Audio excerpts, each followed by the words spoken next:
जय हिंद दोस्तों। हम आज इस वीडियो में बात करने वाले हैं ईवीएस के साथ साथ जो है विज्ञान के महत्वपूर्ण इंपॉर्टेंट क्वेश्चन के बारे में जो सीटीईटी, यूपीटीईटी, सेंट्रल टीईटी के एग्जाम में पूछे जाते हैं। चलिए देखते हैं दोस्तों।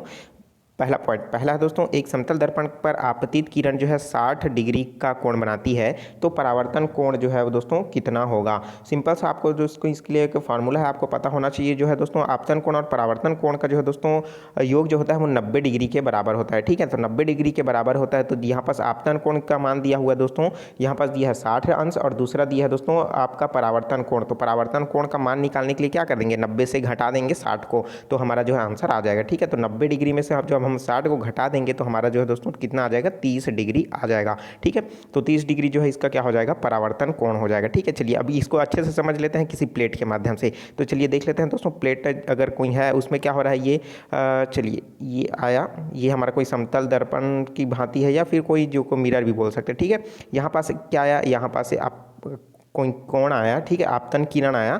ठीक है, और यहाँ से क्या हो रहा है, ये परावर्तित हो रहा है। ठीक है, परावर्तित हो गया और परावर्तित के पश्चात प्रकाश जो है इधर से निकल गया। अब इन दोनों के बीच क्या खींचते हैं, एक अभिलंब खींचते हैं, अभिलंब। तो यहाँ पास की दोस्तों कोई क्या है, इन दोनों के बीच का जो कोण है वो कितना है, 60 अंश का है। तो इधर का जो है कितना रहेगा, तो 90 माइनस 60 कर देंगे तो क्या हो जाएगा, हमारा निकल जाएगा दोस्तों यहाँ पास का। ठीक है, तो 90 माइनस 60 करेंगे तो कितना निकल जाएगा, 30 डिग्री निकल जाएगा। ठीक है, तो इस तरीके से दोस्तों सिंपल सा प्रश्न था, ये भी आपको पता ही होना चाहिए। अब जब भी प्रश्न पूछेगा यहाँ से आप आसानी से उसी फार्मूला को लगा करके आप जो है निकाल लीजिएगा। चलिए देख लेते हैं, अगला पॉइंट है ध्वनि का वेग निर्भर करता है। तो ध्वनि का जो वेग है वो निर्भर करता है किस पर निर्भर करता है, तरंग दैर्घ्य पर निर्भर करता है, अर्थात वेवलेंथ पर डिपेंड करता है। तरंग दैर्घ्य क्या होता है, एक जो उच्च आयाम होता है, ठीक है, किन्हीं भी तरंगों की, दो तरंगों की जो बीच की दूरी होता है दोस्तों उसको ही तरंग दैर्घ्य कहलाता है। ठीक है, चलिए अब तरंग दैर्घ्य की जितना जो लंबाई होगा उस पर डिपेंड करता है। ठीक है, तो तरंग दैर्घ्य क्या होता है उसको मैं एक बार इस आपको डायग्राम में समझाने की कोशिश कर देता हूँ। ठीक है, तो देखिए अब इसमें जो है मान लीजिए ये क्या है, इसका स्टार्टिंग पॉइंट है और ये हमारा ग्राफ है। ग्राफ में क्या हो जाएगा, एक ऊपर की ओर जा रहा है, एक नीचे की ओर जाएगा, जिसको श्रृंग और गर्त के नाम से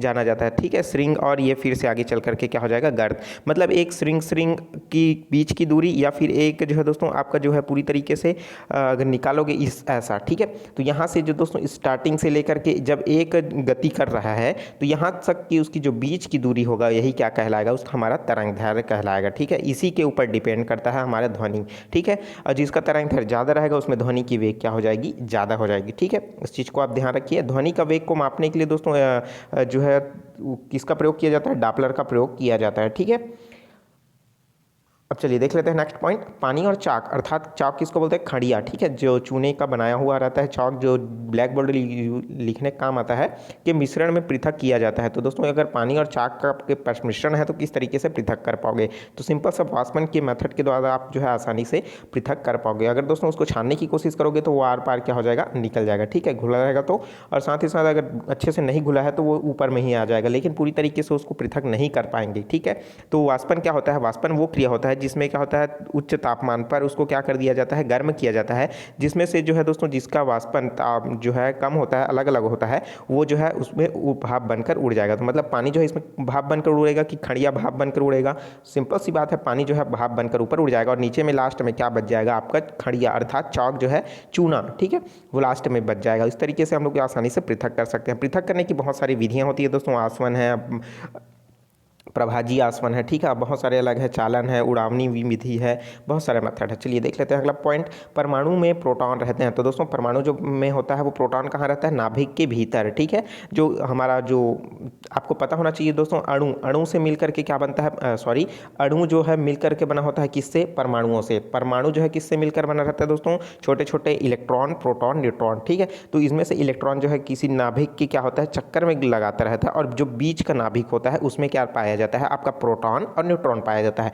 ठीक है, नेक्स्ट क्वेश्चन हमारा वही है कि परमाणु के नाभिक में उपस्थित होता है, क्या होता है, प्रोटॉन और न्यूट्रॉन। चूंकि प्रोटॉन, इसमें चार्जेस पूछा जाता है कि प्रोटॉन में कौन सा चार्ज होता है, तो प्रोटॉन में दोस्तों, प्रोटॉन मतलब पी मतलब क्या होता है, पॉजिटिव, न्यूट्रॉन मतलब एन मतलब क्या होता है, न्यूट्रल। ठीक है, और उसी तरीके से इलेक्ट्रॉन में तो आपको पता ही है माइनस चार्ज पाया जाता है। ठीक है, तो इस तरीके से दोस्तों आपका जो है इसमें से ये भी पूछा जाता है कि इनकी खोजकर्ता कौन है? अगर मान लो क्या है इलेक्ट्रॉन है तो इलेक्ट्रॉन की खोजकर्ता जे थॉमसन को कहा जाता है। प्रोटॉन का बोला जाएगा दोस्तों तो आपका जो है गोल्डस्टीन को कहा जाता है, ठीक है। उसी तरीके से न्यूट्रॉन की खोजकर्ता के रूप में चैडविक को कहा जाता है। तो आप इसको याद रखिए, इंपॉर्टेंट क्वेश्चन बहुत बार पूछा जा चुका है। न्यूट्रॉन और प्रोटॉन का ज़्यादा पूछा जाता है क्योंकि इलेक्ट्रॉन का जे थॉमसन सबको पता है, ठीक है। तो इसमें जो स्टूडेंट जो है कंफ्यूज रहते हैं प्रोटॉन और न्यूट्रॉन में, ठीक है। प्रोटॉन का आपका गोल्डस्टीन है और न्यूट्रॉन का कौन है? चैडविक है। प्रोटॉन में पॉजिटिव चार्ज होता है, न्यूट्रॉन में एन मतलब न्यूट्रल चार्ज होता है, ठीक है। न्यूट्रल मतलब कोई भी चार्ज आवेशहीन रहता है, मतलब ना तो उसमें प्लस रहता है और ना ही आपका माइनस रहता है, ठीक है। चलिए देख लेते हैं नेक्स्ट पॉइंट है जंग, जिसको क्या कहा जाता है? रस्ट के नाम से भी जाना जाता है। तो रस्ट उदाहरण है दोस्तों किसका है? यौगिक का। यौगिक क्या होता है? दो या दो से अधिक तत्वों के एक निश्चित अनुपात से जब मिल करके बनता है तो उसको क्या कहा जाता है? यौगिक कहा जाता है, ठीक है। तत्व और यौगिक में बिल्कुल कंफ्यूज मत होइए। यौगिक में है दोस्तों तत्वों का जो है दो या दो से अधिक तत्वों का निश्चित अनुपात मिला रहता है, ठीक है। उसको क्या कहा जाता है? यौगिक कहा जाता है, ठीक है। अब इसमें क्या होता है? जंग। जंग में दो अभिक्रियाएं होती है, एक तो ऑक्सीकरण भी होता है और एक अपचयन भी होता है। ऑक्सीकरण और अपचयन इन दोनों की अभिक्रिया जो होता है उसको रेडॉक्स रिएक्शन के नाम से जाना जाता है, ठीक है। आपसे पूछा जाए दोस्तों रेडॉक्स रिएक्शन में क्या होता है? ऑक्सीकरण होता है, दूसरा अपचयन होता है, तीसरा ऑक्सीकरण और अपचयन दोनों होता है या इनमें से कोई नहीं। तो क्या हो जाएगा इसमें से जो है ऑक्सीकरण और अपचयन दोनों की अभिक्रिया होती है, ठीक है। किसमें? रेडॉक्स रिएक्शन में। और रेडॉक्स रिएक्शन किसमें होता है? जंग लगने की क्रिया में होती है, ठीक है। एक बहुत बार प्रश्न पूछा जाता है इंपॉर्टेंट क्वेश्चन कि लोहे में जंग लगने से उसके वजन में क्या फर्क पड़ता है? वजन जो है बढ़ जाता है, दूसरा क्या हो जाएगा? वजन जो है घट जाता है। वह तीसरा ऑप्शन रहेगा कि इनमें कोई परिवर्तन नहीं होता, या चौथा जो है इनमें से कोई नहीं। तो कमेंट करके बताइए दोस्तों इसका आंसर क्या हो जाएगा, ठीक है। तो इसका राइट आंसर मैं बता देता हूँ, ठीक है। अगर आप कमेंट कर आपको पता होगा तो वेरी गुड, अच्छे से पढ़ रहे हो और तैयारी भी अच्छे से करते रहिए, ठीक है। देखिए लोहे में जंग लगने से उसके वजन में क्या होता है? वृद्धि हो जाती है, क्योंकि दोस्तों आयरन जो होता है Fe होता है, जब फेरस के ऑक्साइड के रूप में जब बदल जाता है, ठीक है, तो वो ऑक्साइड वायुमंडल के ऑक्सीजन के साथ मिलकर के Fe जो 2 है ओ बना लेता है, Fe2O, ठीक है। तो इस तरीके से दोस्तों FeO2, ठीक है, FeO2 का निर्माण कर लेता है, जिसमें क्या होता है? ऑक्सीजन ऐड हो जाता है, जिस वजह से उसका वजन बढ़ जाता है, ठीक है। जब भी कबाड़ी वाले को जब भी कोई भी लोहे का सामान बेचोगे तो जब पहले आप उसमें जंग लगा लीजिए, उसके बाद बेचिए, क्योंकि उसका वजन जो है बढ़ जाएगा, ठीक है। चलिए अगला देख लेते हैं दोस्तों, जल का रासायनिक सूत्र क्या होता है? तो दोस्तों जल का रासायनिक सूत्र आपको पता ही होगा, सिंपल सा है H2O, ठीक है, जिसमें ऑक्सीजन जो परमाणु है उसके दो जो है परमाणु उपस्थित होते हैं, ठीक है, और ऑक्सीजन के एक परमाणु उपस्थित होता है। अगर इसकी संरचना की बात करें तो ऑक्सीजन जो है सिंगल बॉन्ड के साथ एक हाइड्रोजन के साथ, और इधर जो है दोस्तों एक हाइड्रोजन के साथ जुड़ा रहता है। दोस्तों इसको मैं इस तरीके से भी बना सकता था HOH, ठीक है, लेकिन ऐसा नहीं बनाना, ऐसा नहीं बनाया। क्यों नहीं बनाया? क्योंकि हमको पता है दोस्तों, क्या पता है कि हमारा ऑक्सीजन और हाइड्रोजन के बीच, दो हाइड्रोजन इन दोनों के बीच जो दोस्तों 109 डिग्री का कोण बनता है, ठीक है।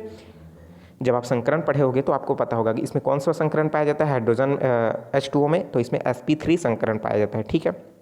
सिंपल सिंपल सा प्रश्न है दोस्तों, बेसिक क्वेश्चन आपको बता रहा हूँ।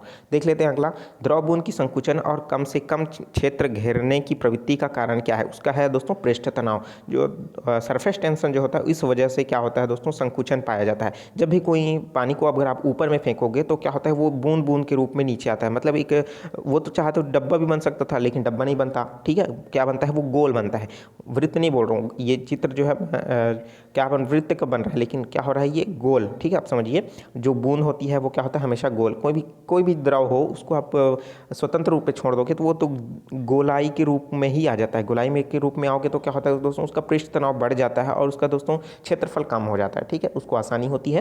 तो इस वजह से क्या होता है? कोई भी जो द्रव की बूंद होती है वो क्या होता है? बूंदी रूप में होना ज़्यादा जो है कंफर्ट महसूस होती है उनको, इस वजह से क्या होता है? पृष्ठ तनाव उसका मेन रीज़न है। चलिए अगला देख लेते हैं। अगला पॉइंट जो है, नींबू एवं संतरे में कौन सा विटामिन पाया जाता है? बहुत बार बता चुका हूँ, सिंपल सा है दोस्तों, ये है दोस्तों विटामिन सी।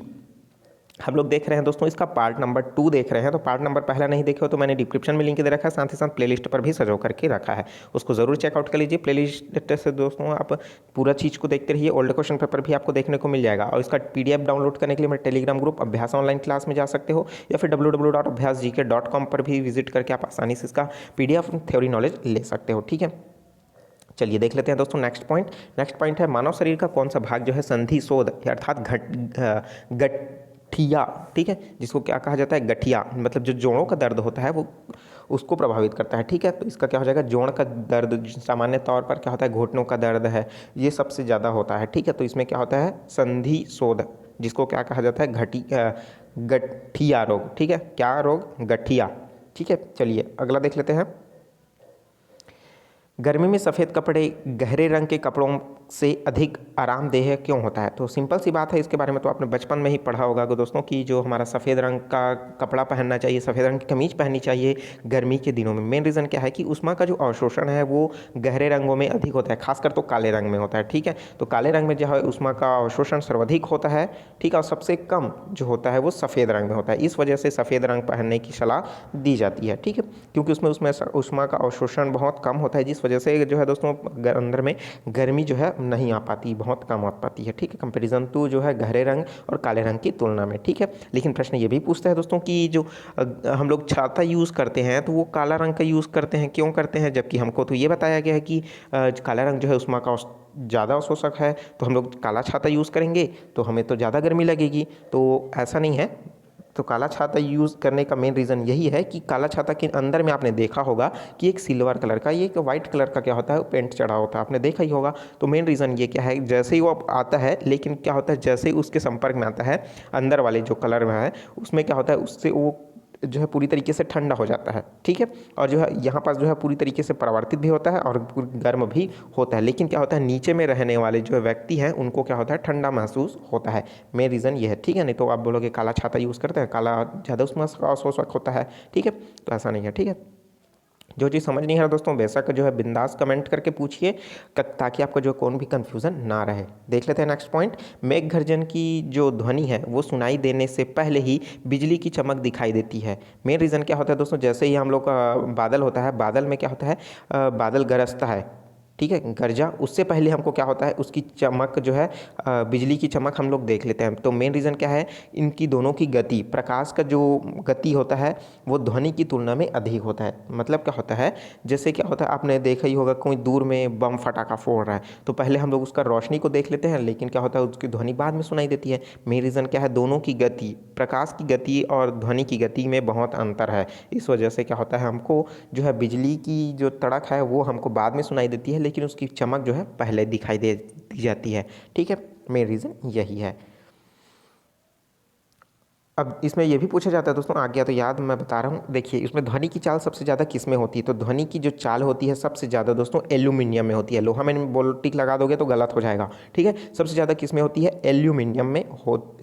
ठीक है, सॉरी एल्यूमिनियम नहीं, स्टील में होती है। ठीक है, किस में होती है? स्टील। ये 100% कन्फर्म सही है। स्टील में क्या होता है दोस्तों, जो है पूरी तरीके से सबसे ज़्यादा ध्वनि की गति होती है। ठीक है, और ये भी पूछ लेता है कि आपका ठोस, द्रव, गैस में, तो क्या हो जाएगा, ठोस में, उसके बाद द्रव में, उसके बाद गैस में, उसके बाद निर्वात। निर्वात में तो सामान्य तौर पर ध्वनि की जो है गति होता ही नहीं है। चलिए देख लेते हैं नेक्स्ट पॉइंट। नेक्स्ट पॉइंट क्या है, भूक्षरण को नियंत्रित किया जा सकता है। तो भूक्षरण को नियंत्रित किया जा सकता है किससे? वृक्षारोपण द्वारा। भूक्षरण क्या होता है, जब जब ज़मीन में क्या होता है, वर्षा होती है, तो वर्षा होने के पश्चात जब दोस्तों लगातार पानी की मात्रा बढ़ जाती है, तो जब वहीं से क्या होता है, पानी की धारा बहने लगती है, तो वहाँ पास क्या होता है, पूरी मिट्टी कटने लगती है, गड्ढा हो जाता है बहुत ज़्यादा। ठीक है, तो ये इससे क्या होता है, ज़मीन पूरी तरीके से नुकसान होती है। ठीक है, तो इससे ही बचने के लिए किसका प्रयोग करना चाहिए दोस्तों? वृक्षारोपण। तो वृक्षारोपण करेंगे दोस्तों तो उसकी मिट्टियों को बांध करके कौन रखेगा, जो है पेड़ की जड़ें। तो जिससे वजह से मृदा अपरदन या भूक्षरण जो है कम होगा। ठीक है, तो मृदा क्षरण को कम किया जा सकता है किससे? वृक्षारोपण द्वारा। चलिए देख लेते हैं नेक्स्ट पॉइंट। कोयले के जलने से बनती है। तो कोयले के जलने से क्या बनती है दोस्तों? कार्बन डाइऑक्साइड बनता है। आपको पता ही होगा कोयले में क्या होता है, पर्याप्त मात्रा में बहुत ज़्यादा कार्बन ही का ही अर्पुर रूप है, तो कार्बन ज़्यादा रहेगा, तो कार्बन डाइऑक्साइड क्या होता है, जलने के दौरान निकल जाता है। देख लेते हैं अगला पॉइंट। वायु की संगठन गैसें सामान्यतः होती है। तो नाइट्रोजन और ऑक्सीजन। जो वायु का संगठन हो दोस्तों, उसमें क्या होता है, नाइट्रोजन और ऑक्सीजन होता है। ठीक है, जब हम लोग ऑक्सीजन लेते हैं, ठीक है, बोलते तो ऑक्सीजन लेते हैं, लेकिन क्या होता है दोस्तों, उसमें 72% क्या होता है, हमारे शरीर के अंदर नाइट्रोजन जाता है। जब हम लोग, जैसे मैं सांस लिया ना, तो मेरे अंदर गया दोस्तों ऑक्सीजन भी गया है, नाइट्रोजन भी गया है। ठीक है, तो नाइट्रोजन का 72% जो है नाइट्रोजन गया है, लेकिन बचा जो है वो क्या गया है, ऑक्सीजन गया है। उसके साथ भी और भी अन्य गैसें गई है, लेकिन क्या होता है, नाइट्रोजन जैसे का तैसा क्या होता है, जैसे मैं गैस सांस छोड़ूंगा दोस्तों, तो वो क्या हो जाएगा, हमारे श्वास की क्रिया के द्वारा बिना अंदर में कहीं से भी रिएक्शन किए जैसे का तैसा नाइट्रोजन जो है वापस निकल जाता है। ठीक है, तो हमारे शरीर में दोस्तों ऑक्सीजन के अलावा नाइट्रोजन भी जाता है। ठीक है, तो इसमें ये पूछा गया कि वायु की संगठन गैसें सामान्यतः होते हैं, किसका होता है, नाइट्रोजन और ऑक्सीजन का। ठीक है, चलिए अब देख लेते हैं नेक्स्ट पॉइंट।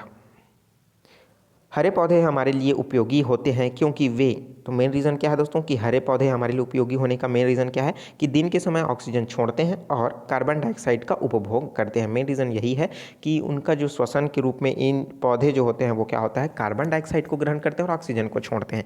मेन रीज़न ये है दोस्तों पर्यावरण को संतुलित बनाए रखने के लिए, क्योंकि बहुत सारे ऐसी चीज़ें हैं जो कार्बन डाइऑक्साइड का उत्सर्जन करते हैं, लेकिन जितने भी पेड़ पौधे हैं वो ऑक्सीजन को जो है दोस्तों छोड़ते हैं और कार्बन डाइऑक्साइड को ग्रहण करते हैं। तो मेन रीज़न ठीक है, इंपॉर्टेंट है, बहुत ही बेसिक चीज़ है, इन सबको आपके बारे में पता होना, आपको इन सब के बारे में पता होनी चाहिए। ठीक है, तो देखेंगे दोस्तों नेक्स्ट वीडियो में और भी बहुत सारे पॉइंट हैं, आपको देखते रहना है, बहुत सारे पार्ट इसका मैं लाने वाला हूँ। ठीक है, एग्जाम की प्रिपरेशन करा ही रहूँगा और कौन सा पर वीडियो मैं बनाऊँ जो आपको समझ नहीं आ रहा हो। ठीक है, तो उनका भी मैं वीडियो आपको पर्टिकुलर प्रोवाइड करा दूंगा। अन्य भी वीडियो मैंने इस पर पहले भी अपलोड करके रखा है, मैथ्स के ट्रिक भी है, बहुत सारे साइंस के क्वेश्चन है, सोशल साइंस का भी है दोस्तों। ओल्ड क्वेश्चन पेपर को आप जरूर चेक करते रहिए, जिससे प्रिपरेशन आपका जो है कंटिन्यू बना रहेगा। अब दोस्तों टीटी के लिए कौन सा बुक बेस्ट रहेगा, मैंने नीचे डिस्क्रिप्शन में लिंक दे रखा है, वहाँ से जरूर चेकआउट कर लीजिए, आपके लिए फायदेमंद रहेगा। मिलते हैं दोस्तों नए वीडियो में नए जानकारी के साथ, तो मुझे दीजिए इजाजत। Take care, all the best, Jai Hind.